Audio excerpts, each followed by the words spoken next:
Iya, terima kasih. Shalom, selamat malam. Iya, iya, iya, iya. Shalom, selamat malam, saya ucapkan kepada, eee, Pendeta Pak Yusuf Manubul sama dengan timnya juga, semua teman-teman yang mendengarkan, eee, kesaksian pada malam ini.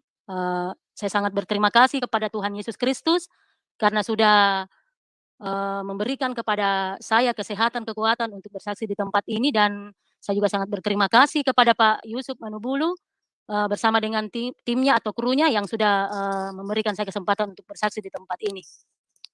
Baiklah, saya akan memperkenalkan diri saya.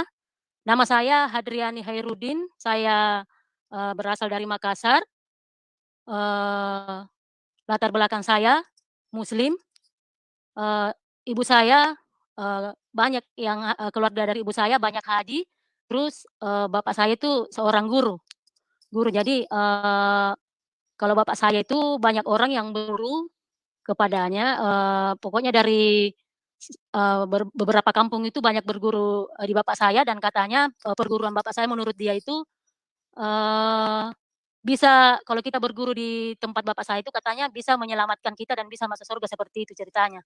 Jadi, saya dengan keluarga saya termasuk juga keluarga yang, taat beribadah, melakukan segala perintah agama seperti sholat 5 waktu, puasa, eee terus waktu saya kecil itu, saya juga rajin mengaji dan memang saya sering pergi mengaji, rajin setiap hari pergi mengaji, tetapi terus terang saya katakan bahwa, saya itu sama sekali tidak tahu yang namanya huruf, huruf Al-Quran. Betul-betul saya tidak paham dengan seperti itu. Saya pergi mengaji hanya karena, orang tua yang betul-betul mau mengajarkan akan, Islam itu kepada saya, anak-anaknya. Jadi, eee, waktu saya masih kecil, saya dididik untuk, pergi mengaji karena katanya kalau kita pintar mengaji itu, sangatlah bagus di dalam Islam, seperti itu. Jadi, eee, ketika saya pergi mengaji, saya disuruh mengaji ya karena saya tidak tahu huruf-huruf, akhirnya saya hafal saja, bacaan Al-Quran itu. Saya hafal, terus kalau giliran saya disuruh mengaji, saya sudah ketakutan ini karena saya tidak tahu, eee, saya tidak tahu huruf, jadi, ketakutan itu lebih banyak. Jadi akhirnya ya kadang saya tidak bisa membaca karena saya tidak hafal juga, jadi ya udah gurunya kadang guru ngajinya juga marah-marah karena saya tidak tahu membaca, seperti itu. Jadi berjalannya waktu terus saya lakukan, yang namanya, sholat 5 kali sehari, saya tidak pernah dibilang, mau membuang waktu yang namanya sholat. Jadi saya melihat banyak keganjalan yang saya lihat di keluarga saya karena bapak saya itu, perguruannya itu katanya, apa ya, dia bisa menjanjikan untuk kita selamat dan bisa masuk surga dan di situ bapak saya itu sering mengatakan bahwa kalian harus, kalian harus, belajar tentang, kalau kita orang Makassar namanya baca-baca seperti itu atau mantra.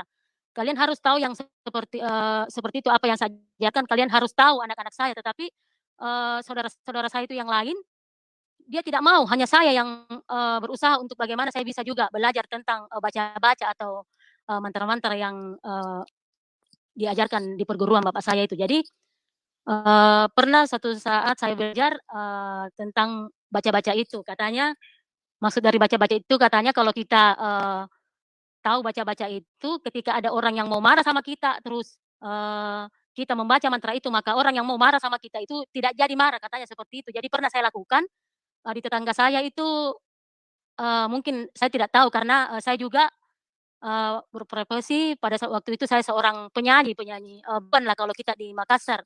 Jadi saya itu menyanyi dari, kampung ke kampung, kota ke kota. Jadi, karena saya setiap malam pergi menyanyi, karena waktu pada, masa saya dulu itu memang orang yang, lagi pesta pernikahan atau lagi sunatan itu banyak yang, menyewa yang namanya orkes atau organ tunggal seperti itu.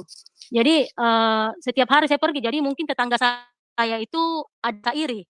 Jadi kalau dia lewat depan rumah saya itu banyak, dia singgung, dia kata-katai saya, dia menyinggung lah, banyaklah kata-kata dia, ucapkan kepada saya. Jadi pada waktu itu karena saya juga orangnya pemarah, saya juga orangnya keras, tidak mau dikalah, tidak kalau ada orang yang mengata-ngatai saya juga, pasti membalasnya seperti itu. Jadi pada waktu itu karena saya mau coba apa yang saya, pelajari di perguruan bapak saya itu akhirnya, orang kata-katai saya langsung ini dia, saya langsung pukul dia, saya langsung, apa tonjok dia, masuk punya kepala. Jadi waktu saya, tonjok, saya bilang kepada dia, saya bilang seperti ini, "Kamu tuh jangan macam-macam," seperti itu. Jadi pada waktu itu dia tidak bisa berkata-kata. Ternyata, apa yang saya pelajari itu, baca-baca atau mantra itu, terbukti.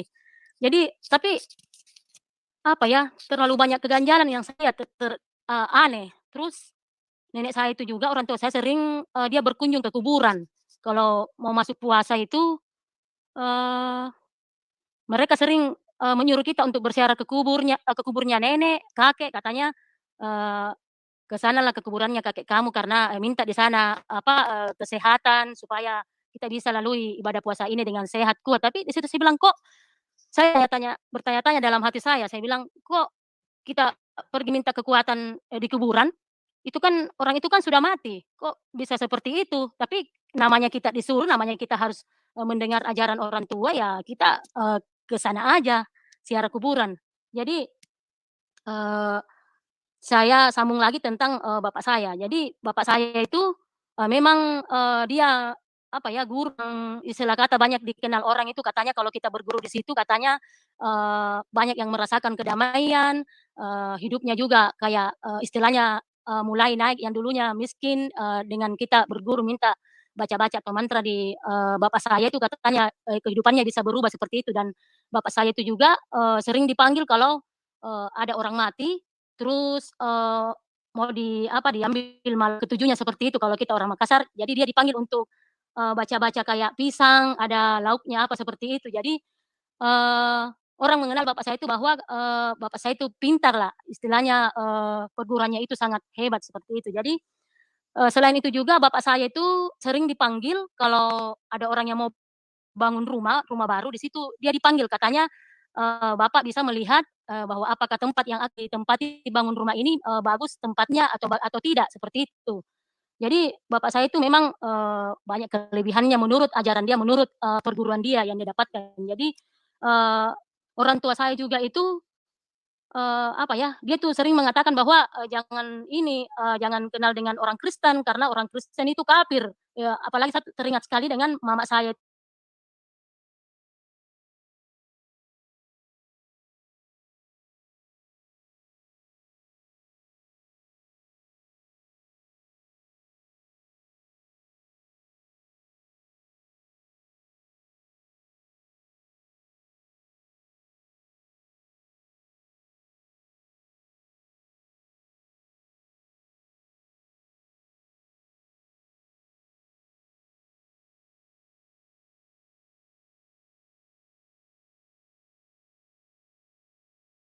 Manggung, saya tidak pernah meninggalkan yang namanya membawa, kalau kalau di Makassar itu namanya talkum, eee, kalau bahasa Indonesianya itu ya mukena kalau tidak salah ya. Jadi, saya bawa talkum, bawa sarung, bawa sejadah. Jadi, eee, saya usahakan ketika, saya sudah selesai menyanyi, giliran saya usahakan untuk pamit ke bos saya, "Pak, saya mau sholat dulu." Jadi seperti itu. Jadi, eee anggaplah kalau saya itu adalah di antara 5 bersaudara itu, salah yang paling taat di dalam beribadah, menjalankan ibadah puasa, sholat 5 kali sehari, saya juga, sering, kalau ada perlombaan MTQ ya, sering kan di situ ada, ditampilkan kasidah-kasidah seperti itu. Jadi, sayalah yang menyanyi di, grup kasidah itu. Jadi, setiap ada, perlombaan kasidah-kasidah saya yang menyanyi, seperti itu. Terus apa ya, yang saya juga itu herannya tentang, nama saya kan, sebenarnya Hendriani, kalau keluarga saya panggil itu Indra ya, tapi orang saya tidak tahu juga entah kenapa orang panggil saya Pindra, karena di Makassar itu kalau Pindra itu berubah, pindah seperti itu, pindah. Dan, saya yakin bahwa nama saya itu bukan secara kebetulan, tetapi mungkin Tuhan sudah nubuatkan itu nama saya kok bisa menjadi Pindra, malah kalau orang memanggil saya Pindra, saya sering marah-marah, "Jangan panggil saya Pindra, itu bukan nama saya ini tidak berubah." Jadi kalau ada yang panggil saya itu, "Eh, berubah," saya bilang, saya biasa langsung marah, "Jangan panggil saya berubah, nama saya, eee, Hendriani Hairudin," seperti itu. Jadi, saya betul-betul, eee, saya betul-betul mentaati apa yang orang tua saya ajarkan, karena memang orang tua saya itu semuanya, betul-betul juga taat beribadah, ibu saya banyak yang haji, ada juga keluar dari ibu saya itu, imam. imam di masjid. Jadi, karena saking yakinnya juga saya bahwa apa yang diajarkan oleh orang tua yang termasuk baca-baca itu, saya juga yakin bahwa itu juga yang bisa menyelamatkan saya masuk surga. Akhirnya saya juga belajar belajar, yang saya tadi bilang itu bahwa ada mantra untuk ini, bagaimana orang tidak bisa marah sama kita. Jadi, itulah, latar belakang saya, eee, bagaimana saya bisa mengenal Tuhan Yesus, saya kan ceritanya bertunangan dengan, orang Bugis, dia tinggal di Pakato, dan pada suatu saat, saya pergi manggung di dekat rumah suami saya, di situ saya, berkenalan. Beberapa bulan kemudian saya pacaran dengan dia, mungkin 3 bulan saya pacaran, saya tidak pernah lagi berpikir tentang, tentang, tunangan saya itu karena, saya tidak tahu entah bagaimana kenapa saya tidak ada lagi hati dengan tunangan saya itu, padahal kan saya sudah diikat cincin, entah kenapa saya bisa suka dengan, suami saya itu. Terus pernah suatu saat suami saya bertamu, ke rumah saya. Ketika suami saya itu pulang, mama dengan bapak bertanya, "Itu siapa?" Saya bilang, "Itu namanya Nobel, dia orang Kristen." Mereka langsung bilang, "Ah, kamu jangan, berhubungan dengan orang itu kan orang Kristen, orang kafir, orang tidak punya agama." Dia bilang seperti itu, tapi saya hanya diam, seperti saya diam. Jadi karena, saya tahu bahwa, suami saya ini pasti tidak direstui dengan hubungan kami, akhirnya, kami mengambil keputusan, suami saya mengambil keputusan untuk membawa saya pergi, istilahnya kawin lari lah, seperti itu. Jadi saya tidak berpikir lah, saya tidak pernah memikirkan bahwa, saya akan pergi, saya beda agama, saya hanya, ketika dia mengajak saya pergi saja begitu, tidak pernah dibilang, saya mau berpikir yang lain lah, saya tidak pernah berpikir seperti itu. Jadi, dibawalah saya ke Toraja, dan ketika, orang tua saya tahu kalau saya pergi di Toraja, dibawa ke sana, orang tua saya tahu kalau saya meninggal, tapi mereka tidak tahu kalau suami saya bawa ke Toraja, dia hanya tahu bahwa saya pergi dengan, suami saya namanya Nobel. Dia tahu, katanya dia pergi, pokoknya tiap hari katanya orang-orang disuruh cari saya, tapi mereka tidak temukan saya. Terus kalau di Makassar itu, eee, kalau namanya kawin lari itu adalah, mereka itu sangat malu apabila ada anaknya dibawa pergi sama, seorang laki-laki karena di sana itu dikatakan, eee, apa, anyala anyala kalau bahasa Makassarnya anyala, kawin lari. Jadi, mereka itu sangat malu apabila ada anaknya yang minggat seperti itu. Jadi, kami pergilah ke Toraja, beberapa bulan kami di sana, entah bagaimana dan bagaimana saya tidak tahu, selama saya di Toraja, setiap minggunya itu saya bersemangat untuk ke gereja. Gereja itu dekat dari, rumah yang saya tempati, itu rumahnya, rumahnya tante suami saya. Jadi kalau kita ke gereja itu kita cuman berjalan kaki sekitar, 5 meter kita sudah sampai. Jadi pada waktu itu saya tidak tahu entah bagaimana kok saya bisa, bersemangat untuk pergi, ke gereja tiap minggunya. Kadang, saya panggil suami saya, "Ayo kita ke gereja," tapi kan pada waktu itu memang suami saya itu memang orangnya, suka main judi. Dia, tiap hari Minggu tuh, pergi masabung ayam atau kalau di Toraja namanya masaung. Jadi ketika karena kalau pergi masaung ayam itu, tiap minggu. Jadi kalau tiap minggu tuh saya rajin ke gereja, pokoknya tiap minggu saya semangat untuk gereja, pagi-pagi sudah mandi untuk berangkat ke gereja dan ketika saya memanggil suami saya, "Ayo ke gereja," katanya, "Sudah kamu saja yang ke gereja," seperti itu. Jadi di situ juga kadang saya, kok dalam hati saya itu, kok dia seperti itu, dia kan orang Kristen, kok dia malas ke gereja, seperti itu dalam hati saya. Jadi, berjalannya waktu, beberapa bulan itu saya, hamil hamil dengan anak pertama, eee, di situ kami jalani ada beberapa bulan hamil. Di situ saya pulang ke Makassar karena, ipar saya datang ke Toraja, katanya dia datang ke Toraja, disuruh sama ibu mertua. Karena memang orang Makassar ini kalau kawin lari, terus, dia belum pulang, kalau kita orang Makassar baji, berdamai dengan orang tua, harus pulang dulu berdamai dengan orang tua, baji, baru kita bisa bebas untuk, pergi-pergi, seperti itu. Jadi, ibu mertua saya menyuruh, adik ipar saya untuk ke Toraja, memanggil saya, katanya, "Saya ke sini, untuk, memanggil kalian pulang karena, mama di sana menangis terus, dia pikir katanya kalau orang Makassar itu keras, nanti katanya kamu dibunuh, kalau kamu tidak pulang kalau kamu tidak pulang baji, harus pulang dulu berdamai dengan orang tua supaya mama itu lega di sana." Jadi, eee, besoknya kakak ipar saya itu, adik ipar saya itu kakak ipar pulang dari Toraja. Akhirnya beberapa minggu saya pulang juga, kami sudah mengambil keputusan dengan suami saya bahwa kita harus pulang. Sampailah kami di Makassar, kami datang di rumahnya, suami saya, ibu mertua saya tinggal di situ beberapa hari kemudian, eee, mama bicara katanya ya, bagaimana caranya, apa syaratnya kalau, orang kami lari terus mau dikasih pulang baji, berdamai dengan orang tua, saya bilang, "Ya, kita suruh saja Pak Imam untuk, mengutus beberapa orang untuk berbicara ke keluarga saya, bahwa, ada ini anak yang pergi mau pulang baji, mau berdamai, bisakah diterima?" Seperti itu. Tapi, orang tua saya mengatakan bahwa, "Ya saya bisa terima kalau, suaminya ini kan dia beda agama ceritanya, suaminya, diislamkan dulu baru dia bisa pulang, baru dia bisa dinikahkan," seperti itu. Jadi, ketika, suruhan, Pak Imam itu ke sana katanya, ya puji Tuhan dia diterima dengan cara seperti itu. Jadi, tibalah hari, mungkin sebelum hari hanya kami pulang baji, suami saya diislamkan, sesudah dia islamkan, di masjid dia disuruh ambil air sembahyang, baru, ketika dia pulang dari masjid dia bilang begini sama saya, "Ma, ini saya diislamkan, bukan dibilang dari hati saya terpaksa diislamkan karena, bagaimana kita bisa menikah Islam, bagaimana kita bisa, bertemu dengan orang tua di sana berdamai supaya, saya juga bisa bebas pergi-pergi cari pekerjaan. Karena memang, di adat kami ini kalau, kita kawin lari terus belum pulang baikan itu biasa kalau ketemu di jalan itu langsung dibunuh.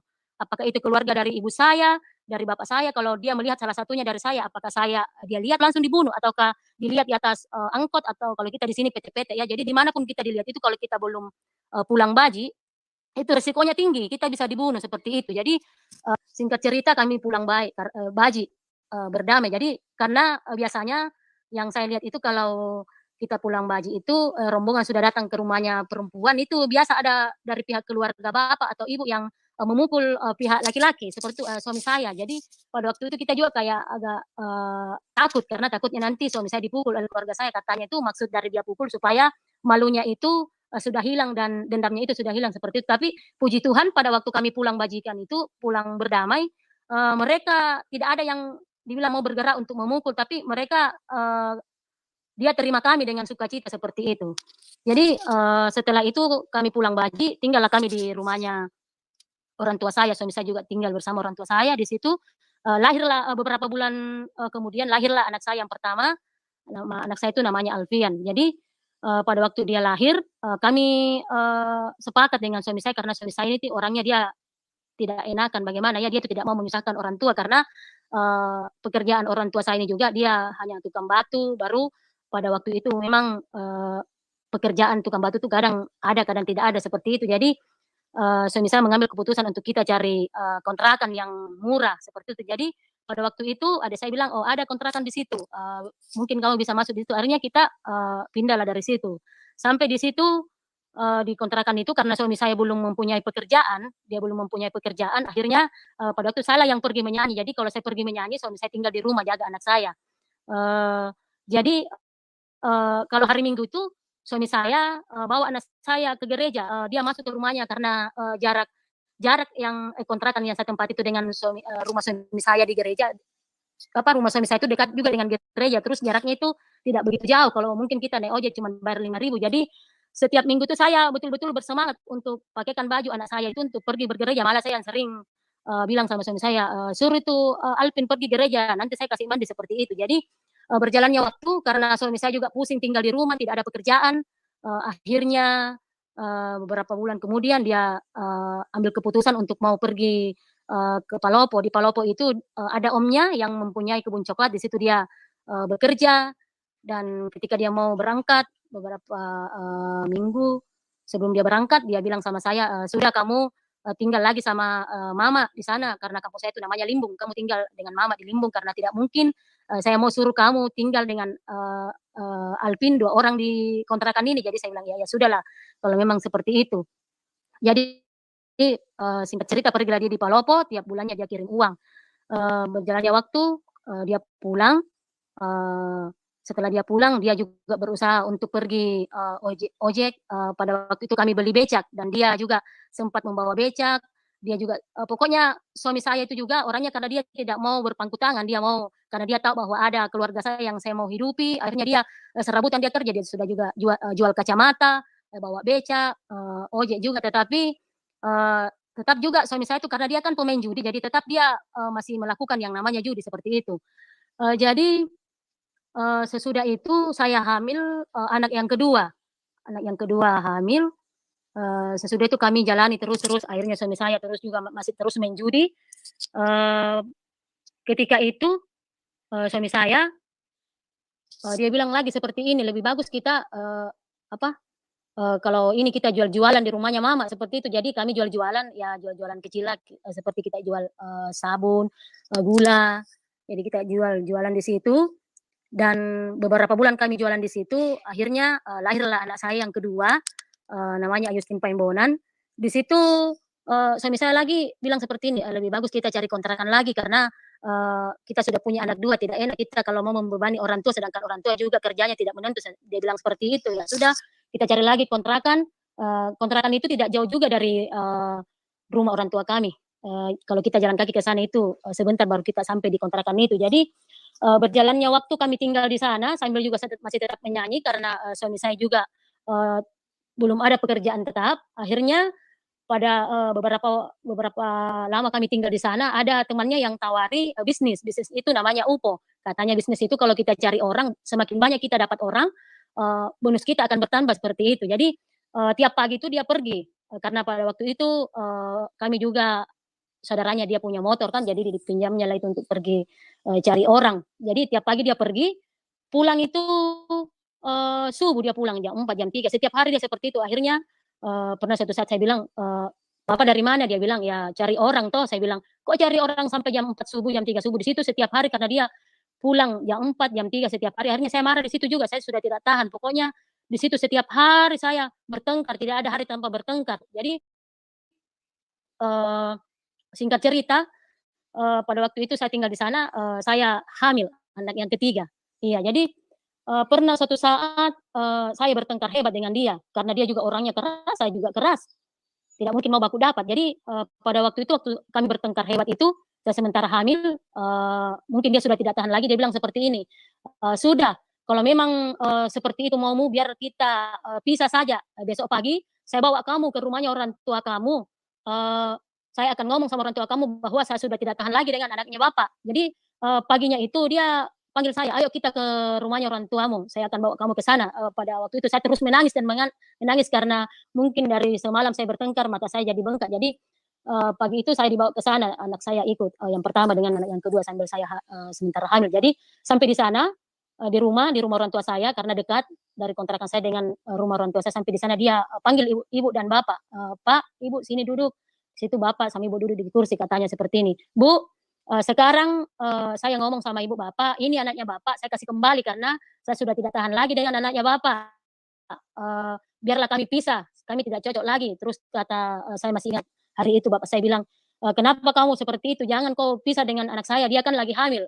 Suami saya bilang seperti ini, "Saya tidak peduli, anaknya Bapak hamil atau tidak, pokoknya sekarang saya sudah tidak tahan lagi." Di situ saya hanya bisa menangis dan menangis. Hati saya sedih, saya bilang, "Tuhan, saya sayang sama suami saya, kok bisa ada seperti ini?" Ya Allah, ya pada waktu itu saya masih berdoa Islam ya, karena saya belum ini. Jadi di situ juga setiap saya sholat selama kami pisah, mungkin sekitar 3 bulan saya pisah, di situ terus saya berdoa sama Tuhan, "Tuhan, eee, Tuhan, tolong, ubahkan suamiku, ya Allah, karena, saya tidak tahan kalau dia seperti itu," saya bilang seperti itu. Jadi, kadang juga saya itu, karena saya rajin sholat, saya juga rajin berdoa, kadang sering saya berdoa itu, doa saya nggak dijawab-jawab, malah juga kalau saya berdoa, saya tidak pernah, kadang saya biasa paksa menangis itu saya nggak bisa menangis, saya tidak tahu bagaimana dan sering saya bertanya-tanya dalam hati saya, "Itu Tuhan, wujudnya seperti apa sih? Apakah itu Tuhan besar tinggi atau Tuhan, eee, bagaimana lah." Pokoknya saya sering bertanya-tanya seperti itu karena setiap saya karena saya rajin berdoa doakan suami, tapi kok tidak terjawab juga, malah tambah menjadi-jadi seperti itu. Jadi, selama hampir 4 bulan saya tidak sama, suatu hari anak saya sakit yang kedua, eee, anak saya yang 3 belum lahir. Jadi, anak saya yang kedua sakit, pada waktu itu, ibu saya dan bapak saya, tanya adik saya, "Kamu ke rumahnya sekarang, bapaknya Aping," kan dia dipanggil bapaknya Aping, tanya kalau anaknya lagi sakit. Tapi pada waktu dia ditanya, dia masih, dia takut datang karena orang Makassar memang seperti itu, dia keras. Dia tidak mau, datang karena orang Makassar kalau anaknya disakiti kadang, dia dendam, kadang dia mau memukul, orang, istilahnya suami saya kalau dia datang. Tapi, 2 hari, adik saya ke sana lagi katanya, "Saya tidak mau ke sana, nanti saya dipukul," kata suami saya, seperti itu. Terus adik saya bilang, "Tidak, tidak dipukul, kakak tidak dipukul di situ, seperti itu kan.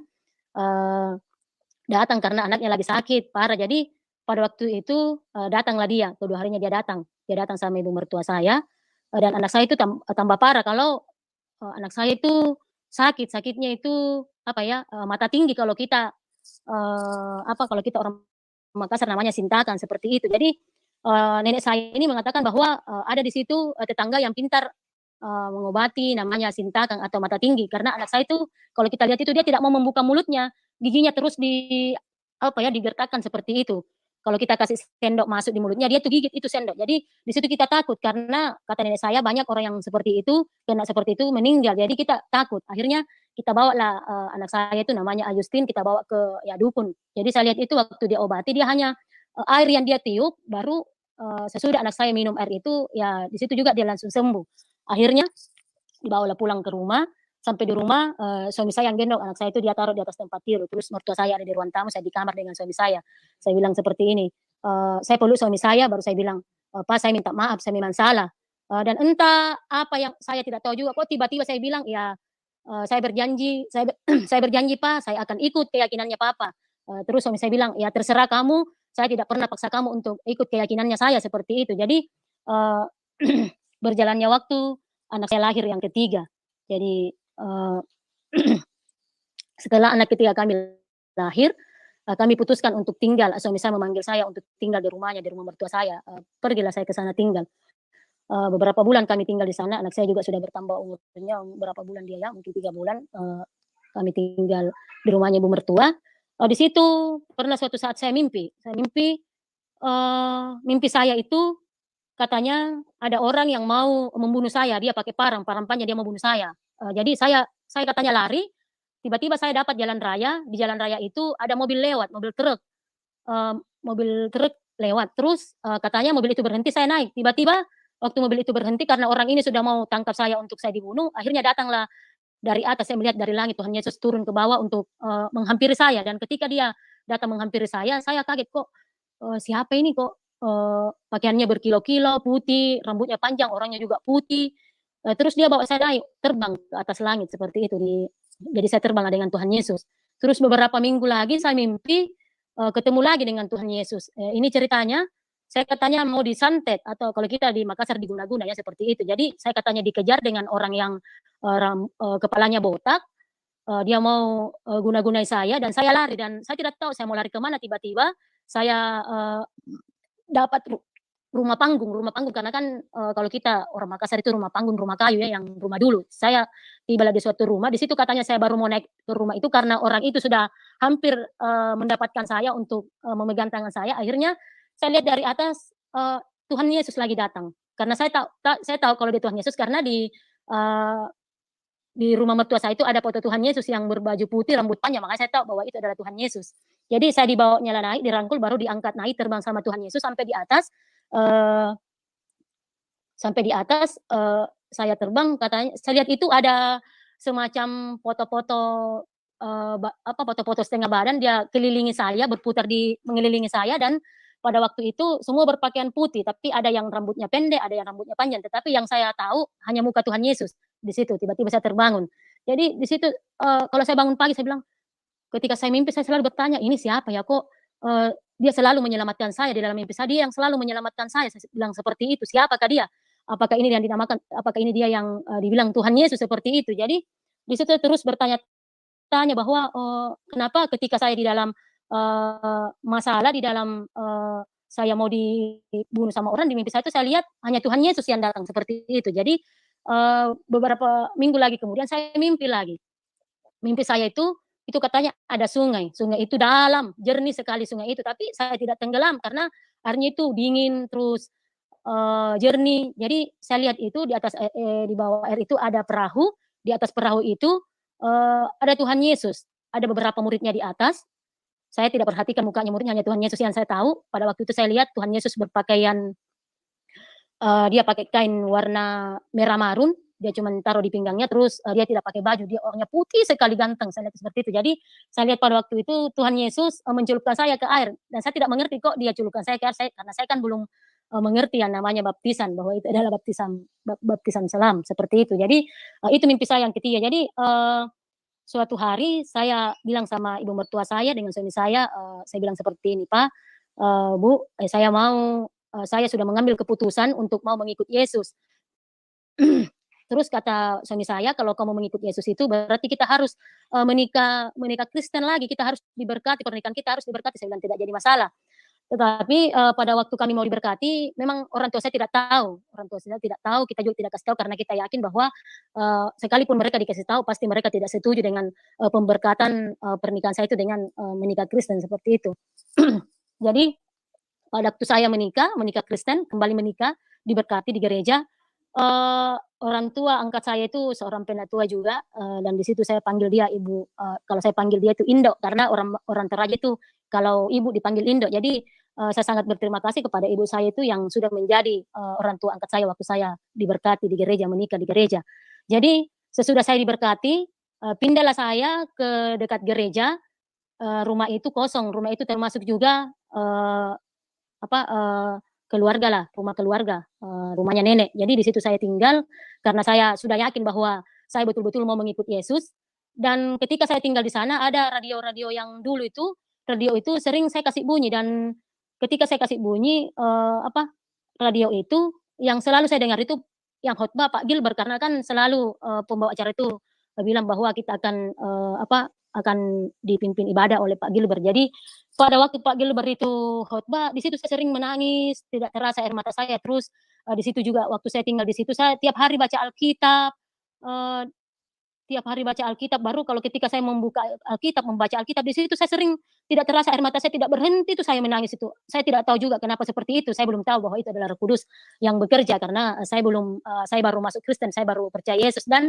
di situ saya juga mengambil keputusan bahwa, ketika saya mengikut Yesus, itu saya akan hidup bahagia, saya akan, tidak ada lagi yang namanya, masalah dalam keluarga saya, tetapi apa yang saya pikirkan, apa yang saya harapkan itu bukan itu yang terjadi di dalam kehidupan saya ketika saya percaya Yesus. Jadi, selama saya tinggal di sana itu, suami saya tiap malam pergi main judi, tidak pernah tinggal di rumah, pokoknya, pergi pagi, pulang pagi, pergi lagi, dan di situ, pernah suatu saat saya sakit itu muntaber, saya cuman bertiga, dengan anak saya, Alpin, Ayu, sama Adel yang anak ketiga saya itu, tidak mungkin kan mereka masih kecil-kecil, jadi malam itu saya sudah loyo sekali karena terus berak. Jadi, saya telepon, bukan telepon, saya, suruh anak saya bilang, "Kamu pergi kasih tahu nenek," karena rumah mertua saya dengan tempatnya saya tempati itu dekat, kita bisa naik sepeda dan bisa juga jalan kaki. Jadi, pada waktu itu ke sanalah anak saya kasih tahu mama, bilang, "Mama mama lagi sakit, lagi muntaber." Datanglah ibu mertua saya ke rumah saya, di situ dia bilang, "Memang suami kamu tidak pulang?" Saya bilang, "Bapaknya Aping itu dia, kadang pulang Mak, kadang tidak, kadang dia pergi pagi, pulang pagi. Saya tidak tahan kalau seperti itu." Tapi di situ saya terus bergumul, saya terus berdoa sama Tuhan, "Tuhan Yesus, hanya Engkau yang bisa mengubahkan hati suamiku, ubahkan dia Tuhan, ubahkan dia Tuhan supaya dia bisa meninggalkan yang namanya judi." Berjalannya waktu, suatu hari dia pulang pagi, di situ dia tersungkur di hadapan saya, dia bilang terus waktu dia tersungkur saya kasih duduk dia di kursi. Waktu itu di dapur, dia bilang seperti ini, "Mulai hari ini saya putuskan untuk tidak main judi lagi." Karena pada waktu itu juga dia, dikasih penyakit oleh Tuhan, saya yakin bahwa Tuhan yang memberi dia penyakit karena dia mau diubahkan, saya yakin bahwa Tuhan yang menegur dia. Jadi pada waktu itu dia mempunyai penyakit karena orang yang namanya berjudi kan dia duduk terus, jarang dia berdiri. Jadi mungkin itulah yang, penyakit yang Tuhan kasih dengan jalan seperti itu. Jadi pulang ke rumah, dia bilang, "Ma, mungkin inilah penyakit saya yang akan membuat saya meninggal." Terus saya bilang seperti ini, "Papa jangan ngomong seperti itu, saya yakin bahwa papa pasti akan sembuh." Jadi dia bilang, "Ya ya mudah-mudahan," dia bilang seperti itu.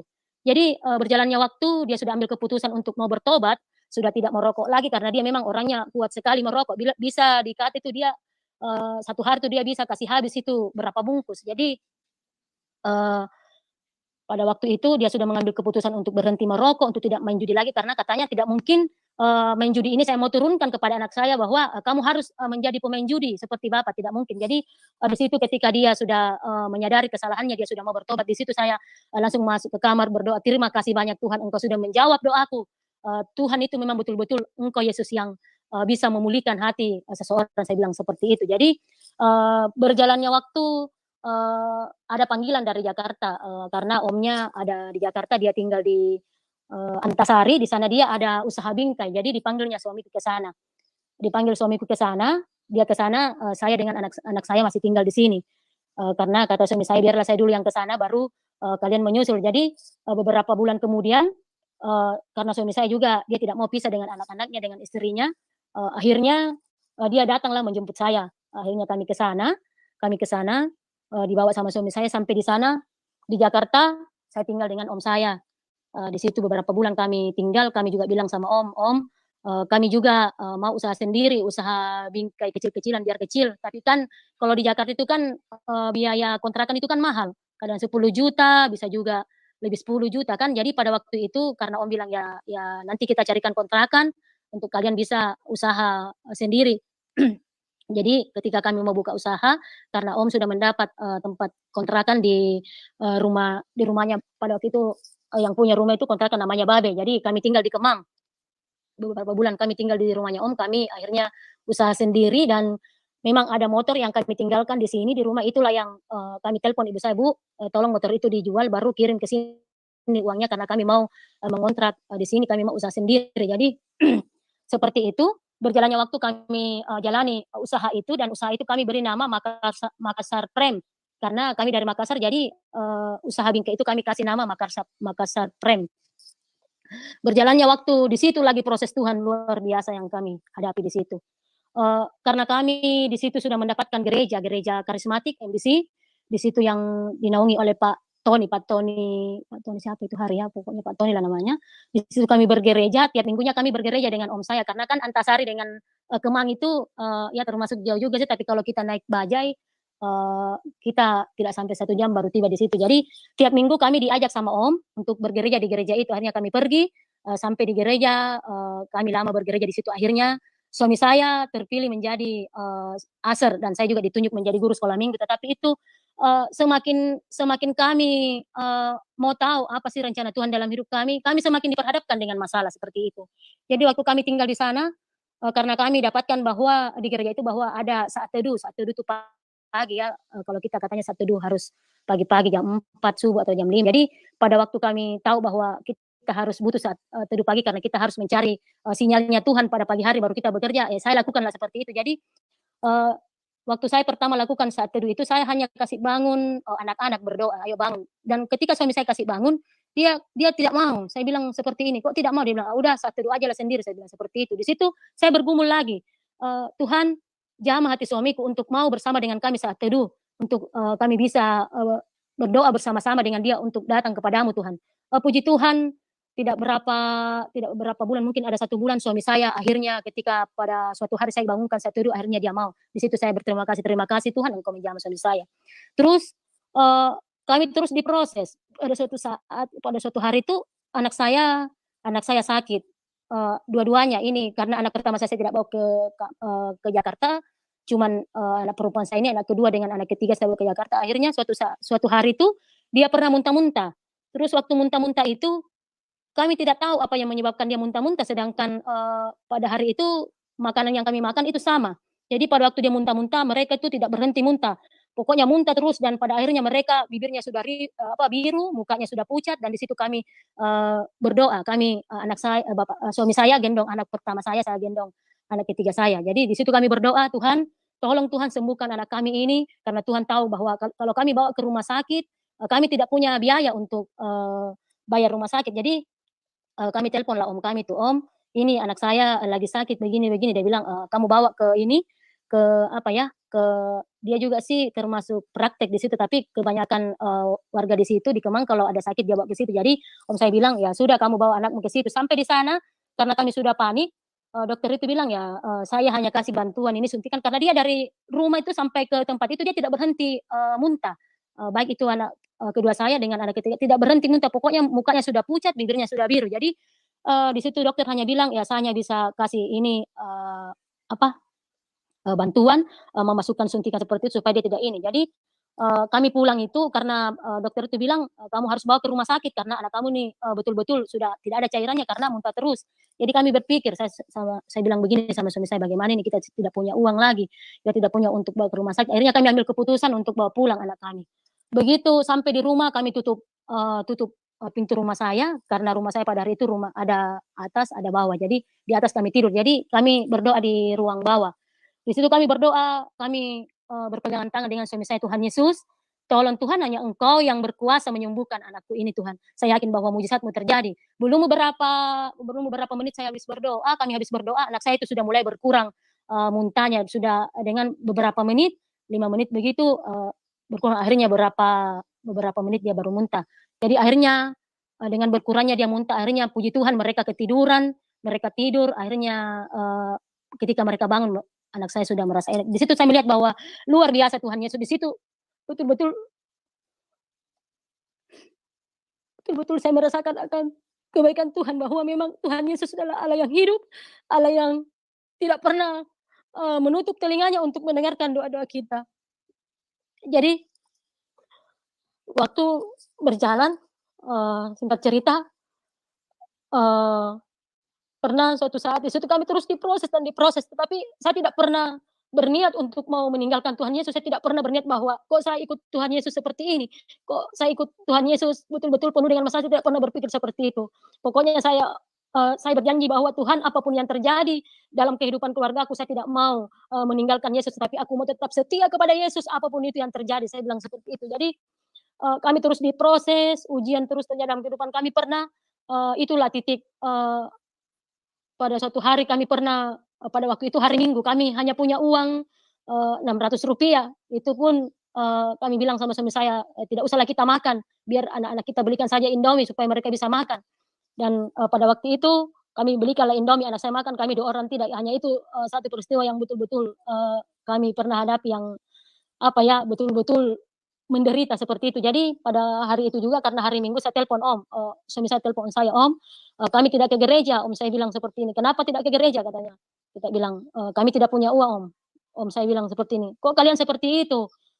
Tidak, pokoknya kalian ke sini naik bajai, kita sama-sama ke gereja." Udah sampai di sana kita naik bajai sampai ke rumahnya Om, dia yang bayar bajai itu. Dan singkat cerita ketika kami pulang gereja, dia kasih uang, eee kami bisa makan untuk hari itu dan besok, karena saya dikasih uang, saya enggak tahu berapa hari itu. Jadi di situlah betul-betul kami rasakan bahwa memang di dalam mengikuti Yesus itu tidak gampang. Jangan pernah mengatakan bahwa mengikuti Yesus itu mau senang-senang, mau leha-lehai begitu seperti itu, tidak ada masalah, tidak ada pergumulan, tetapi di dalam mengikuti Yesus itu betul-betul kita betul-betul butuh diproses sampai kita menjadi bejana yang Tuhan siap pakai seperti itu. Jadi sesudah masalah itu, besoknya itu ada mulai sudah ada order bingkai yang masuk, kadang order 4 juta, 3 juta seperti itu. Jadi di situ kami mulai Tuhan mulai pulihkan kehidupan kami, di situ kami juga bisa ke gereja tanpa dibilang Om yang harus membawa kami ke gereja, kami sudah bisa juga dibilang bayar taksi untuk ke gereja, karena pada mulai hari itu dan seterusnya order sudah mulai masuk, karena orang yang pada order itu kebanyakan orang bule. Jadi karena saya orang tidak tahu berbahasa Inggris, ya kadang dia cuma jelaskan kita ya mengerti seperti itu. Jadi berjalannya waktu terus terus kami karena beberapa beberapa tahun kemudian order itu tidak ada lagi orderan, tidak ada orderan karena sepi bingkai, tidak ada pemasukan. Di situ kami memutuskan untuk buka bengkel itu. Jadi kami beli kompresor, dan pada waktu itu ketika kami mau membuka usaha, karena kami itu dengan suami saya selama suami saya dipulihkan dan saya juga percaya Yesus, ketika ada sesuatu yang saya mau kerjakan atau kami mau usaha, kami bergandengan tangan dulu di kamar minta penyertaan Tuhan, minta kami itu selalu berdoa setiap ada sesuatu yang kami lakukan, datang kepada Tuhan, "Tuhan, kami ingin melakukan ini, kalau memang Tuhan berkehendak kami melakukan usaha ini, biarlah Tuhan membuka jalan. Tetapi kalau memang Tuhan tidak berkenan dengan apa yang kami rencanakan itu, jangan biarkan itu banyak cara Tuhan untuk menggagalkan." Jadi puji Tuhan, Tuhan menjawab doa kami. Kami membeli alat kompresor untuk mengisi anginnya kalau ada motornya orang yang lagi kempes kan diisi seperti itu. Jadi kami pada hari itu belanjalah ban dalam, oli, alat tubles seperti itu. Jadi ketika kami mau buka usaha itu kami cari orang untuk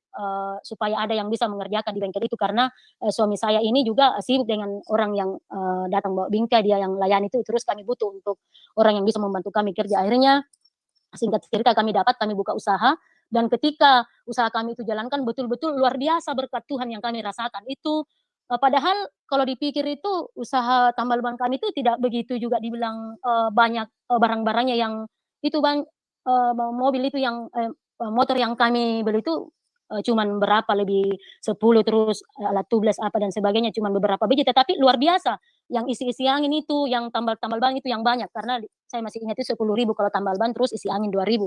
Jadi, di situ saya lihat luar biasa kasih Tuhan itu dengan kami bukanya, bengkel karena usaha bengkel kami ini tidak ada orderan seperti itu, kurang, bukan dibilang tidak ada, tapi kurang, jarang, tidak kayak dulu bilang, kan anu seperti itu kadang, banyak, kadang tidak ada, seperti itu. Jadi, luar biasa kami rasakan berkat Tuhan itu kadang setiap hari itu kami bisa dapat, harga dari, tambal ban kami itu dapat 500.000, 600.000. Jadi, kami lakukan itu, kami sudah bisa karena, kami juga sudah saatnya untuk membayar kontrakan, akhirnya kami bisa berhitung-hitung bahwa kalau kita mau lanjut di tempat ini kita harus karena itu juga babe setiap tahunnya dia kasih naik kontrakannya dan pada waktu itu, saya pertama mengontrak dia kontrakan 12 juta dan pada hari itu juga karena sudah mau naik kontrakan dia kami dengar dia mau naikkan 13 juta. Jadi di situ kami bisa hitung-hitung dengan, penghasilan kami setiap hari itu 500 setiap hari kami dapat itu kotor tapi kami bisa dapat, bersih itu 200.000 seperti itu. Jadi, berjalannya waktu, terus kami rasakan itu penyertaan Tuhan, berkat Tuhan itu luar biasa dalam kehidupan kami. Akhirnya, suatu saat karena, pada suatu hari suami saya dipanggil sama, bos kelapa sawit. Jadi di tempat kami gereja itu, ada bos yang butuh orang untuk menjaga kebunnya di Palembang, kebun kelapa sawit. Akhirnya suami saya dipanggil ke sana, akhirnya yang mengurus usaha itu, baik itu prem juga tambal ban, di situ saya yang menjaga. Jadi saya tinggal dengan anak-anak saya itu, terus orang yang kerja juga. Jadi suami saya duluan ke Palembang, katanya nanti baru dia, jemput saya, seperti itu. Karena kata bos saya itu yang, pendeta muda juga di gereja katanya, "Nantilah kamu bawa istrimu karena tidak baik orang itu kalau, berpisah dengan istri." Jadi saya, usaha di tempat itu saya yang, ladeni di situ. Jadi tiba-tiba beberapa lama suami saya di Palembang, dia kerja di sana, kok karena kan setiap hari suami saya menelpon dari sana, "Bagaimana, tambal ban, banyak ini, banyak pemasukan pembeli, terus orang yang tambal ban banyak." Saya bilang seperti, "Oh iya ini, masih ada 500.000." Tiap hari, pemasukan kami itu yang dulunya 500.000 itu sudah berkurang 400.000 tiap hari, per harinya, kadang turun lagi menjadi 300.000, 200.000 seperti itu. Jadi, saya bilang sama suami saya, "Pak, kok ini, tambal ban ini kok semakin, kita dapat, eee hasil dari itu kok tambah berkurang." Terus kata suami saya, "Coba kamu perhatikan, kamu, perhatikan orang itu yang kerja, kenapa bisa semakin hari semakin berkurang kita, eee, pemasukannya dari hasil tambal ban itu." Jadi, itulah luar biasanya Tuhan karena, kami juga sudah rencana karena kami lihat ini pemasukan tambal ban ini, bagus jadi kita bilang, "Ya ya sudahlah kalau memang ini, kalau kita lebih bagus kita, ke Palembang saja nanti, biar bapak ini dengan istrinya yang, kita percayakan untuk, mengelola kita punya tambal ban, nanti kita yang kontrakan dia punya tempat ini." Tapi, di situ Tuhan luar biasa, entah bagaimana dan bagaimana tiba-tiba saya, jadikan di tempat saya itu ada lubang, lubang yang persegi 4 itu di situ, kayak ada suara saya dengar bilang, "Kamu harus lihat di situ, kamu harus mengintip di situ." Jadi pada waktu itu saya lihat, ada orang yang isi angin, terus saya tiba-tiba karena saya tergerak hati saya ada suara yang saya dengar, "Kamu harus melihat di tempat itu, di lubang itu." Jadi saya lihat begini waktu ada orang yang, apa ya, ada orang yang isi angin, di situ saya lihat, bapak itu yang kerja di tempat saya itu, yang kerja di bengkel, dia masukkan uang 2.000 yang uangnya orang itu yang habis isi angin. Jadi di situ saya bilang, "Oh, ternyata seperti itu ya. Oh, berarti tiap harinya itu dia ambil uang saya, uang hasil penjualan, ban dalam juga tubles dengan, tambal ban juga ini, isi angin dia yang ngambil." Jadi makanya tiap hari itu kok, pemasukan kami itu berkurang berkurang terus. Jadi, pada waktu itu saya telepon suami saya, "Pak, oh ternyata ini orangnya begini begini, makanya itu orderan kita ini." Dan itulah saya lihat di situ Pak Satuan bahwa Tuhan itu tidak mau membiarkan kita, memakai orang yang tidak jujur seperti itu. Jadi itu luar biasa. Kadang kalau saya melihat kebaikannya Tuhan, di situ saya bilang, "Aduh luar biasa Tuhan, Engkau memang Allah yang hidup Tuhan, Engkau memang Allah yang, betul-betul melihat akan, apa yang menjadi pergumulan kami." Jadi pada waktu itu saya melihat, orang itu. Jadi pada waktu itu suami saya menelpon, ada juga, termasuk keluarga yang, dia juga ada usaha bingkai di Kemang itu, tapi sekitar mungkin ada 1 kilo dari tempatnya dia ke saya. Dia telepon, keluarga kami itu bilang, "Tolong," karena pada waktu itu, suami saya, dia telepon saya baru dia mau ngomong sama orang yang kerja itu, dia bilang begini, "Pak, ini Bapak ini sudah tidak jujur, Bapak ini sudah, tidak jujur sama kami." Dia bilang bapak itu, "Kenapa Pak?" Saya bilang, Bapak tidak usah ini menyangkal, Bapak dilihat sama istri saya itu masukin uang 2.000 Pak, itu uang tidak seberapa. 2.000, tapi yang kita mau lihat itu kejujurannya Bapak. Bapak jangan seperti itu. Terus di situ Bapak itu marah. Bapak itu marah, suami saya dia bilang, "Ya sudah, saya tidak mau lagi ngomong sama itu Bapak." Jadi saya bilang sama Bapak, "Pak, Bapak itu jangan seperti itu." Bapak itu menyangkal katanya dia tidak ambil uang, padahal saya lihat sendiri. Jadi di situ, suami saya telepon, "Tolong ke sana karena, mamanya Aping ini bermasalah dengan, Bapak itu yang kerja di bengkel." Jadi sebelum dia datang saya, beradu mulut dengan Bapak ini. Akhirnya Bapak itu marah, dia marah sama saya, dia bilang, "Saya lempar kamu, pakai batu." Jadi pada waktu itu dia ambil batu bata, dia mau lempar saya, langsung saya bilang, "Dalam nama Yesus!" Saya bilang seperti itu, "Dalam nama Yesus!" Bapak itu cuma mengangkat seperti ini, padahal dia sudah mau pukul saya, tapi saya bilang, "Dalam nama Tuhan Yesus!" Saya bilang begitu, "Dalam nama Yesus." Dia tidak jadi, dia buang batu baru dia langsung pergi. Jadi di situ juga saya agak takut karena ya saya kan, bukan penduduk di situ. Jadi setelah, selesai masalah itu, saya juga merasa takut karena saya bukan, penduduk di situ. Takutnya saya bilang, jangan-jangan dia panggil orang atau keluarganya kan, karena pada waktu itu saya, cuman, berdua dengan bertiga dengan anak saya. Jadi kata keluarga saya itu yang dipanggil sama suami saya, "Kamu tidak usah takut, ada kok saya," dia kata. Jadi di situ juga saya kembali, saya tidak perlu takut karena ada Tuhan Yesus. Kenapa sih saya mau takut? Saya yakin Tuhan Yesus pasti dia saya. Kembali saya berpikir seperti itu. Jadi, singkat cerita karena, Tuhan sudah perlihatkan bahwa kamu jangan lanjutkan kontrakan karena orang yang kamu mau pakai itu dia tidak jujur, kamu tidak usah. Jadi di situ karena, pada waktu itu bulan 10 dan, kami sudah mau, untuk bayar lagi kontrakan bulan 12 dan ketika bulan 12 suami saya pulang dari Palembang untuk menjemput saya, dan di situ kami pergi akhirnya, kami jual semua barang-barang saya, malah saya kasih orang-orang itu karena, kami juga, ya istilahnya kami butuh biaya juga untuk ke sana sebagian. Jadi sebagian barang-barang kami kasih ke, orang-orang. Jadi berjalannya waktu kami, ke Palembang. Kami ke Palembang, kami membawa anak saya juga suami saya. Jadi pada waktu kami mau ke Palembang, karena kan masih ada 1 minggu kami tinggal baru kami ke Palembang, kami, berdoa sama suami saya, "Tuhan Yesus, kami rencana mau ke Palembang dan karena memang katanya itu kalau, kita kerja di perusahaan ada mes yang harus kita tempati. Terus mes itu katanya penuh semua. Jadi kami berdoa sebelum kami ke sana, kami berdoa, 'Tuhan Yesus, kami mau ke Palembang, kami butuh tempat dan tolong Tuhan, berikan kami tempat yang kami tidak sewa,' seperti itu. Jadi waktu kami mau ke sana, 1 minggu kemudian kami mau ke sana, om saya menelpon. Karena ini suami saya pergi dengan om saya yang di Antasari itu ya, dia 2 orang pergi. Jadi om saya menelpon dari sana, "Bel, ini saya dapatkan rumah, rumah itu, dekat dari, gereja." Jadi rumah yang pastor gereja, ke sanalah kami ke Palembang, kami langsung ke rumah pastor itu dan di situ, aduh luar biasa, saya bilang, "Ini bukan secara kebetulan, Tuhan bawa kami."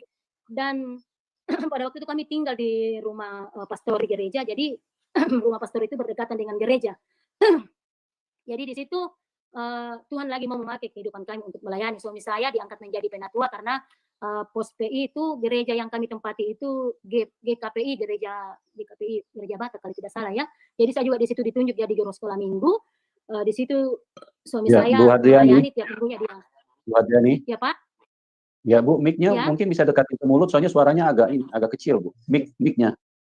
Ya. Oh ya, halo Pak. Halo Pak. Iya, bagaimana Pak? Ya, suaranya kecil ya. Suaranya kok kecil, Iya. jadi kecil ya. Apa volumenya atau gimana ya? Iya, tunggu Pak. Dicabut Iya, dulu halo baru Pak. dicolok lagi, Bu. Halo? Dicabut dulu baru dicolok lagi, Bu. Dicabut dulu baru dicolok lagi. Iya. Oh? Bagaimana Pak? Nah, ini udah bagus. Halo? Ya udah bagus, Bu, lanjut. Oh iya. Oh iya. Oh iya. Jadi, kami tinggal di pastor gereja itu baru, jemaat yang kami layani itu di sana, eee, cuman berapa kakak ya, cuman 5 kakak. Jadi, tiap minggunya itu kadang kami cuman melayani 3 orang, kadang 2 orang, tetapi kami tetap setia melayani Pak di situ. Jadi saya yang menjadi guru sekolah minggu, suami saya yang melayani para jemaat. Jadi di situ betul-betul kami melayani Tuhan itu, kami tidak pernah Pak berharap bilang kami mau dapat imbalan dengan melayani, kami betul-betul melayani bahwa Tuhan itu memilih kami untuk menjadi, pelayan Tuhan. Jadi, pada suatu ketika ada jemaat saya itu, namanya Pak Wito, dia itu, kasih tahu kami bahwa ada juga, pendatang dari Padang, "Bapak ke sanalah kunjungi supaya, jemaat kita ini, juga bertambah," seperti itu. Jadi kami kunjungilah dia ke sana, dan kebetulan bapak itu juga kasihan karena dia juga dari Padang perantauan, di situ dia tidak punya juga tempat tinggal, dia hanya tinggal di kandang ayam potong, di situ dia tinggal untuk sementara dan pada waktu itu juga bapak itu dia tidak punya kerjaan. Kebetulan suami saya ini kan dia kerja di, perusahaan kelapa sawit, dia di situ menjadi kepala kendaraan. Akhirnya, di situ kami rangkul dia untuk pergi bergereja ke tempat kami, akhirnya tiap minggunya dia pergi ke gereja, kami bicara-bicara di situ, hanya dia curhat, dia butuh pekerjaan. Jadi dia minta tolong sama suami saya untuk dicarikan pekerjaan. Jadi karena bapak itu juga kayaknya dia tidak punya SIM kalau tidak salah. Jadi suami saya yang masukin ini dia untuk kerja. Jadi berjalannya waktu bapak itu rajin datang ke gereja, dia juga membawa anak-anaknya, istrinya untuk datang bergereja. Jadi tiap minggunya itu mereka dijemput. Dia dijemput itu bapak itu dijemput dengan suaminya, dengan istrinya, terus anak-anaknya juga dijemput sama bapak. Kadang dibonceng pakai motor. Jadi mereka tiap minggunya datang. Jadi berjalannya waktu, dia sudah masuk kerja di perusahaan. Pada waktu pernah suatu hari kami beli beras sekitar 20 kilo kami beli beras. Entah entah apa sehingga kami sepakat dengan suami, langsung saya bilang seperti ini dengan suami saya, kita harus kasih orang ini beras, mungkin kami kasih tuh hari berapa 10 kilo saya kasih, pada waktu kami bawakan, malamnya itu kami bawakan, terus waktu kami ke sana dia sangat berterima kasih dan peristiwa itu nanti dia bilang waktu kami ada beberapa bulan baru dia, karena kami juga di Palembang itu sering melakukan komsel ya, komsel. Jadi kami panggil ibu-ibu, tetangga-tetangga itu jemaat untuk datang komsel sharing. Jadi nanti beberapa bulan baru dia curhat di situ, dia sharing bahwa pernah Pak Nobel bawakan kami beras, Pak. Betul-betul hari itu beras kami tidak ada, biar satu biji kami tidak punya. Di situlah saya bilang seperti ini, Pak, itu bukan karena kebaikan saya, tetapi Tuhan memakai hidup saya untuk memberkati Bapak. Seperti dan di situ kami baru tahu bahwa, oh begitu ya. Padahal itu hari kami betul-betul sepakat bahwa kami akan kasih orang ini beras karena memang pada waktu itu katanya dia tidak masak, dia tidak punya beras, biar satu biji, jadi seperti itu. Jadi singkat cerita, karena suami saya kerja di perusahaan, dia butuh mes, katanya kalau kita kerja di sana harus ini, baru mes ini semua penuh. Jadi kita bergumul lagi. Jadi pada waktu itu karena kami dengar bahwa mes yang ditempati suami saya kerja itu sudah penuh dan ada mes yang mau kosong itu, tapi banyak orang yang butuh mau masuk ke mes itu untuk tinggal di sana. Jadi pada waktu itu saya lagi bergumul. Saya ambil doa puasa Ester. Jadi saya tidak makan 3 hari 3 malam, saya tidak makan itu doa puasa Ester. Jadi puji Tuhan di situ saya berdoa karena saya yakin bahwa ketika kita betul-betul melakukan apa yang Tuhan mau, kita yakin bahwa doa-doa kita pasti dikabulkan. Jadi saya berdoa puasa, ambil doa puasa Ester. Di situ doa saya selama 3 hari 3 malam terus saya doakan Tuhan Yesus. Kami butuh mes dan kami akan pindah Tuhan. Tapi mes itu banyak orang yang mau tinggal di mes itu, Tuhan Yesus.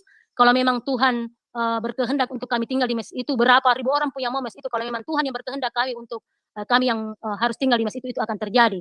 Jadi berapa minggu kemudian, mungkin 2 minggu kemudian ada kabar bahwa mes itu kami yang dapatkan mes itu. Di situ lagi kami bilang puji Tuhan, haleluya, luar biasa Tuhan Yesus. Jadi berjalannya waktu perusahaan itu bosnya diganti, dia jual diganti bosnya ya diganti bosnya. Jadi pada waktu itu gaji suami saya dikurangi karena bosnya sudah ganti. Jadi kami bilang uang makan suami saya dikurangi, gajinya dikurangi. Jadi kita sudah mengambil keputusan ya kalau memang seperti ini ya kita pulang kampung aja lah, kita ke Makassar saja.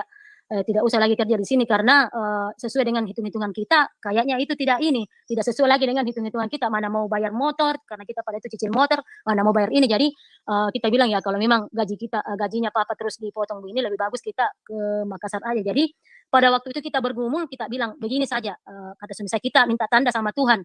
Kalau memang bulan depan dan bulan depannya lagi gaji papa terus dikurangi, berarti kita harus pulang. Tetapi kalau memang bertambah, berarti kita tidak akan pulang. Jadi kami minta tanda sama Tuhan.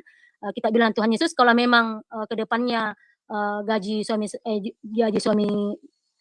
suami saya berkurang, berarti kami harus pulang. Tetapi kalau memang itu tidak berkurang lagi dan uang makan bertambah, berarti itu Jadi berarti kami tidak jadi pulang. Jadi pada waktu itu kami tunggu 2 bulan ke depan, ternyata gaji itu gaji itu dikurangi dan di situ kami ambil keputusan untuk pulang ke Makassar. Tapi sebelum kami pulang ke Makassar, kami dapat lagi ujian.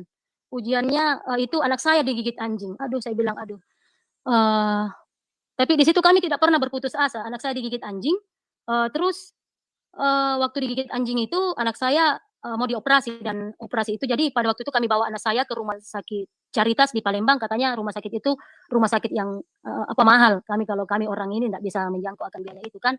Jadi anak saya digigit anjing. Pada waktu itu kami bingung. Waktu dokter bilang ya kamu harus bayar seperti ini operasi kalau tidak salah pada waktu itu operasi yang harus dibayar itu biaya operasi sekitar 8 juta. Jadi di situ kami ini, kami bergandengan tangan dengan suami saya, kami bersepakat untuk menelpon bos yang dulu, bos yang punya kelapa sawit yang dulu. Kita karena kan biasanya itu bos itu kalau ditelepon terus nomor tidak dikenal dia tidak mau diangkat. Jadi padahal kan waktu itu nomor suami saya tidak ada di bos itu. Jadi kita telepon, saya bergandengan tangan berdoa, Tuhan, kami mau menelpon ibu ini, biarlah Tuhan jamah hatinya supaya ibu ini tergerak hatinya untuk mau ini membantu kami. Jadi pada waktu kami telepon, begitu berdering tit, dia angkat. Jadi waktu diangkat dia bilang, bapak suami saya, halo, bilang iya bu, ini halo saya Nobel. Iya kenapa Bel? Ini bu, saya ada ini sedikit. Kenapa Bel? Ngomong saja, dia bilang gitu. Ini bu, anak saya lagi digigit anjing, saya di rumah sakit ini. Terus ini bu, saya butuh ini biaya, dia bilang. Ibu Nani bilang langsung seperti ini, kamu kirim nomor rekeningmu, baru saya transfer kan kamu uang seperti itu. Jadi di situ langsung kami bilang, aduh puji Tuhan, terima kasih Tuhan. Jadi bos ini juga memberitahu apanya ya, termasuk kepercayaannya juga di itu, namanya Pak Beni. Pak Beni itu ditelepon sama Ibu Nani untuk membesuk kami, anak saya di rumah sakit itu. Jadi ketika Pak Beni ini sampai di rumah sakit, dia juga memberi kami. Jadi pada waktu itu yang dikirim Ibu Nani itu uang sekitar berapa juta ya? 4 juta kalau tidak salah. Jadi pada waktu Pak Beni juga itu datang ke rumah sakit suruhannya Ibu Nani itu, ketika dia mau pulang dia kasih kami uang 2 juta kalau tidak salah. Jadi di situ karena biaya operasi itu hampir 8 juta, di situ uang kami cukup. Terus dari gereja yang kami tempati juga berjemaat, di situ juga ada bantuan dari gereja. Jadi di situ saya betul-betul merasakan akan bahwa Tuhan Yesus itu luar biasa. Dia tidak pernah meninggalkan kita. Dia selalu hadir, selalu ada dalam kehidupan kita. Karena saya terus merasakan apapun yang saya alami, masalah yang saya hadapi, Tuhan Yesus itu selalu mendengarkan akan doa-doaku. Jadi di situ saya betul-betul melihat bahwa memang Yesus ini adalah Tuhan dan juru selamat satu-satunya, karena dia tidak pernah ketika saya di dalam masalah, dia selalu memberikan jalan keluar, dia selalu memberikan apa yang saya butuhkan seperti itu. Jadi berjalannya waktu sesudah anak saya digigit anjing, kami ambil keputusan lah untuk pulang ke Makassar. Jadi sampai di Makassar, di situ juga banyak pergumulan yang kami hadapi.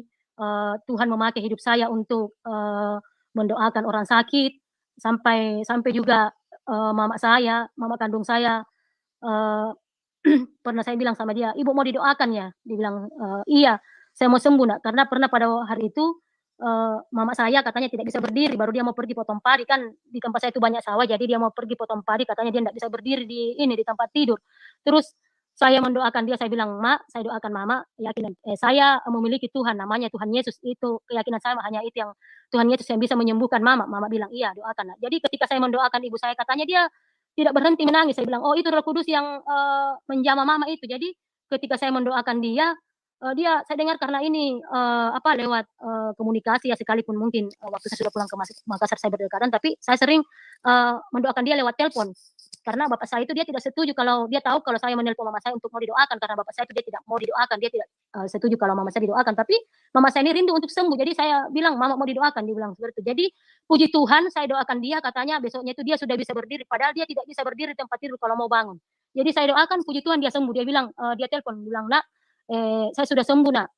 Aku bilang, oh mama sembuh, iya, oh puji Tuhan, itu mak Tuhan Yesus yang menyembuhkan mama itu. Jadi saya juga itu di sini selama di Makassar itu Tuhan pakai hidup saya itu beberapa orang yang saya doakan di sini. Pernah juga ada di sana namanya Mbak Narni di Jawa. Saya pada hari itu saya pergi belanja di rumahnya, terus katanya dia sakit, katanya tuh kakinya dia kalau dia tidak bisa injakkan ke lantai, katanya kayak terangkat, dia tidak ada rasanya kakinya. Terus saya bilang begini, Bu, ibu mau sembuh? Dia bilang iya. Saya bilang tapi saya ini Bu, saya berdoa dalam nama Yesus. Ibu yakin ya? Dia bilang iya.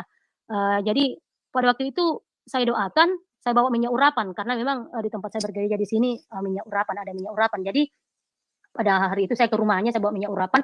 Ketika saya masuk di rumahnya itu merinding saya punya bulu-bulu. Jadi pada waktu saya doakan itu betul-betul saya rasakan mulai dari kaki sampai naik di kepala itu kayak kesetrum itu. Saya mendoakan dia, saya bilang, Bu, saya doakan ibu karena ibu ini juga dia punya katanya sinus ya di hidungnya, katanya mau dioperasi, terus dia juga punya mah, jadi saya oleskan minyak urapan di bagian hidung, juga kakinya, juga di bagian di sini mahnya, karena katanya pada waktu itu saya doakan, di situ saya berdoa, menangis, mendoakan ibu itu. Terus besoknya itu saya bertanya sama dia, "Bagaimana Bu, Ibu ini? Bagaimana? Saya sudah doakan Ibu." Dia bilang, "Mamanya Pink, terima kasih saya sudah sembuh, kaki saya sudah bisa nyeka." Saya bilang, "Bu, itu semua karena Tuhan Yesus yang bekerja. Tuhan Yesus yang menyembuhkan Ibu, bukan saya Bu. Saya dipakai hanya sebagai alat untuk menyembuhkan Ibu." Jadi selama saya juga di sini, saya tuh sering bermimpi juga menyembuhkan orang yang kerasukan, bermimpi menyembuhkan orang-orang yang sakit. Jadi saya yakin bahwa Tuhan Yesus dia bukan dibilang saya yang memilih Tuhan Yesus, dia memilih saya dan saya yakin dan percaya bahwa Tuhan akan memakai hidup saya untuk menjadi seorang penginjil dengan mendoakan orang sakit itu sembuh dan saya yakin dan percaya bahwa kuasa Tuhan, penyertaan Tuhan terus hadir dalam kehidupan keluarga saya dan saya pada saat ini saya mau bilang kepada orang-orang yang belum percaya Yesus, jangan keraskan hatimu untuk mau menerima Yesus Kristus sebagai Tuhan dan Juru Selamat. Jangan ambil ulur-ulur waktu untuk mau menerima Yesus karena jangan sampai bapak dan ibu yang belum percaya nanti akan menyesal kalau tidak mau percaya kepada Yesus. Jadi biarlah kesaksian saya malam ini dapat memberkati orang-orang yang mungkin sudah menjadi pengikut Yesus, tetapi dia hanya suam-suam kuku. Biarlah melalui kesaksian hidup saya ini, mereka semakin mau hidup sungguh-sungguh di dalam Tuhan, mereka semakin mau mendekatkan diri kepada Tuhan dan mau tahu apa yang Tuhan mau di dalam kehidupan Anda dalam mengikut Yesus. Dan kerinduan saya, Pak, kerinduan saya itu saya terus berdoa bahwa Tuhan, saya rindu Tuhan keluarga saya yang ada di Limbung, bapak, ibu, saudara-saudara, tante, om, nenek, semuanya bisa Tuhan selamatkan. Dan doa saya yakin dan percaya bahwa di mana firman Tuhan mengatakan bahwa di mana satu orang bertobat, seisi rumah akan diselamatkan. Itu yang menjadi kekuatan saya bahwa saya yakin dan percaya bahwa keluarga saya yang ada di Limbung, bapak, mama akan diselamatkan dan Tuhan akan menyatakan kuasanya di sana dan saya sudah melakukan apa yang menjadi bagian saya, selebihnya Tuhan yang bekerja dan saya yakin dan percaya bahwa saat ini adalah masa penuaian, akan banyak jiwa-jiwa yang bertobat dan mengaku bahwa Yesus Kristus adalah Tuhan dan Juru Selamat dunia. Terima kasih, Tuhan Yesus memberkati. Terima kasih Pak, itu kesaksian saya. Saya kembalikan kepada Bapak. Haleluya, luar biasa. Tuhan Yesus adalah Tuhan yang nyata. Tuhan Yesus adalah Tuhan yang berkuasa. Dia bukan huruf-huruf, ya. Karena banyak orang yang terkecoh hanya mempercayai huruf-huruf yang dituhankan oleh sebagian orang, dan ini sangat berbahaya. Tapi Tuhan Yesus bukan. Dia firman yang dibukukan. Jadi dia bukan huruf-huruf yang dituhankan. Itulah perbedaan dengan orang yang hanya mempercayai huruf-huruf, tapi tidak mengalami Tuhan. Mempercayai buku, tapi tidak mengalami Tuhan. Karena mereka, orang-orang kelompok ini, mengatakan bahwa Tuhan itu tidak bisa dialami. Tuhan itu jauh di seberang lautan sana. Dia tidak terpahami, dia sangat goib, sangat jauh, dia sangat sulit untuk didekati. Nah, kalau sangat sulit didekati, bagaimana Anda bisa pergi ke surga nanti? Ya. Tuhan Yesus adalah alamat yang tepat. Akulah jalan kebenaran dan hidup, tidak ada seorang pun yang sampai kepada Bapa kecuali melalui Aku. Oh, haleluya. Tuhan terlalu dahsyat. Jangan berlambat-lambatan, teman-teman. Ini dunia semakin jahat, dunia ini semakin kesetanan karena memang dunia ini dikuasai setan. Dan setan tahu bahwa waktunya sudah singkat dan setan bekerja keras bagaimana caranya untuk menerkam dan membawa manusia di dalam penyiksaan, membawa manusia ke alam maut. Itu sebabnya manusia hidup di dalam penderitaan, air mata, ketakutan, dan berbagai macam kengerian, bahkan kematian terus merundung. Ya. Sekarang kita lihat bagaimana COVID yang menyerang manusia dengan membabi buta di seantero dunia ini. Dan akan muncul lagi virus-virus yang lebih ganas. Sebelum terlambat, saudaraku, percayalah kepada Tuhan Yesus. Tuhan Yesus mengasihimu. Dia bukan Tuhannya orang Kristen saja. Dia Tuhan semua bangsa. Dia mengasihi setiap orang. Itu sebabnya waktu Tuhan Yesus datang dan menjamah, ada begitu banyak orang dari Hindu, dari Buddha, bahkan dari Islam, dari ateis. Tuhan Yesus datang dan tidak pernah bertanya-tanya, tidak pernah pilih-pilih kasih. Tuhan Yesus tidak bertanya dulu, kamu Kristen bukan? Tidak, Tuhan tidak pernah bertanya begitu. Ya, kalau ada kelompok-kelompok yang selalu memisahkan diri, mengeksklusifkan dirinya bahwa inilah yang terbaik, inilah agama yang terbaik, itu mah promosi manusia. Tuhan Yesus itu tidak perlu dipromosi. Ya, dia adalah yang terbaik karena memang dia adalah Tuhan. Dia di atas segalanya. Oke teman-teman, silakan bagi Anda yang mau berdiskusi.